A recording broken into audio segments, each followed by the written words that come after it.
Potato pepper fry உருளைக்கிழங்கு மிளகு வறுவல் செய்கிறது எப்படின்னு இன்றைக்கி பார்க்கலாம். அதுக்கு நான் ஒரு மிக்ஸி ஜார் எடுத்திருக்கேன். அதுக்கு தேவையான மசாலாவை ஃபஸ்ட்டு அரைச்சி எடுத்துடலாம். இப்போ இந்த மிக்ஸி ஜாரில் ஒரு ஸ்பூன் அளவு மிளகு சேர்த்துக்கிறேன். நான் எடுக்கிற அளவு ஒரு 1/2 கிலோ உருளைக்கிழங்கு கரெக்டாக இருக்கும். அது கூடவே ஒரு 1/2 ஸ்பூன் சீரகம்,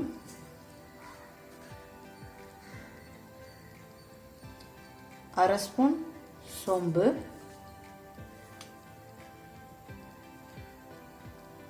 ஒரு 1/4 ஸ்பூன் கடுகு. இது கூடவே இஞ்சியை தோல் சீவி வச்சிருக்கேன். இதையும் இது கூட சேர்த்துக்கலாம். ஒரு 4 பூண்டு, 2 காஞ்ச மிளகாய். இது எல்லாத்தையும் நல்லா கொரக்கொரன்னு அரைச்சி எடுத்துக்கலாம். அரைச்சி எடுத்துட்டு காமிக்கிறேன்.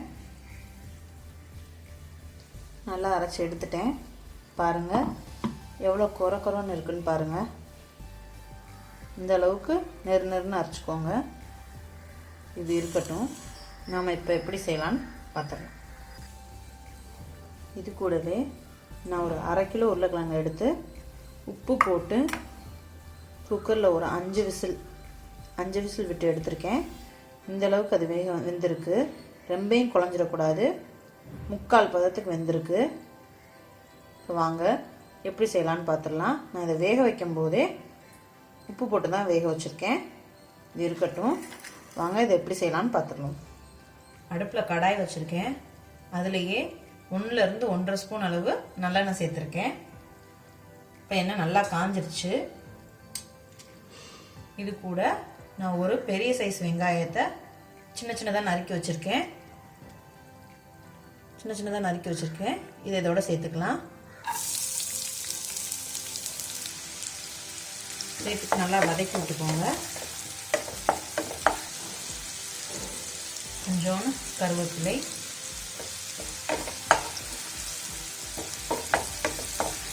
இது நல்லா வதங்கட்டும்.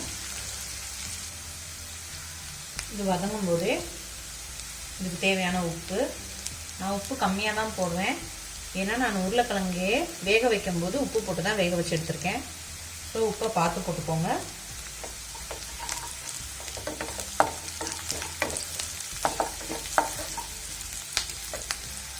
நல்லா வதங்கட்டும். நல்லா வதங்கிடுச்சு. கோல்டன் ப்ரௌன் ஆயிடுச்சு. இப்போ இது கூட நம்ம வேக வச்சு கட் பண்ணி வச்சிருக்க உருளைக்கிழங்கையும் சேர்த்துக்கலாம்.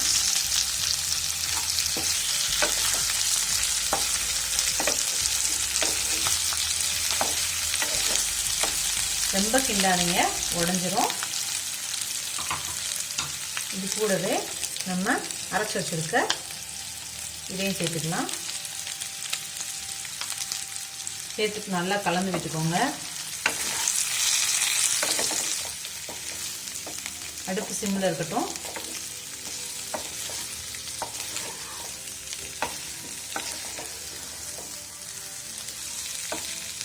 நல்லா கலந்து விட்டாச்சு.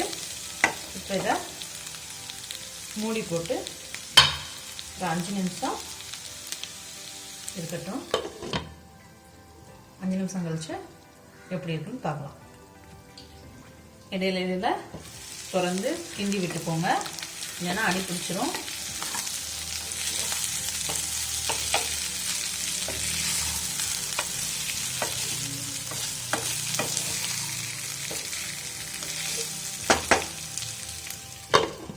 இருக்கட்டும். ஒரு 3 நிமிஷம் கிட்ட ஆயிருக்கு. இடையில இந்த மாதிரி எடுத்து கிண்டி விட்டுக்கோங்க. அப்போனா தான் எல்லா உருளைக்கிழங்கும் நல்லா கிறிஸ்பியாக வரும். ஏன்னா அடியில் இருக்க உருளைக்கிழங்கு மட்டும் தீஞ்சிரும்.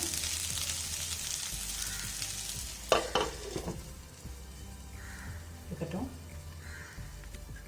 நல்லா வெந்துருச்சு.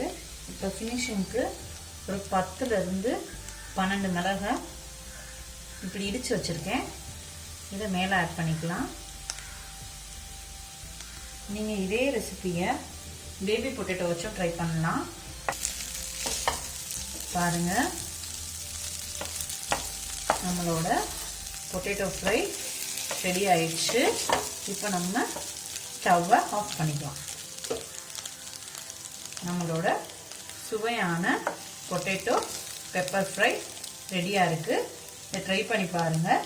ட்ரை பண்ணி பார்த்துட்டு எப்படி இருக்குன்னு எனக்கு கமெண்டில் சொல்லுங்கள். தேங்க்யூ.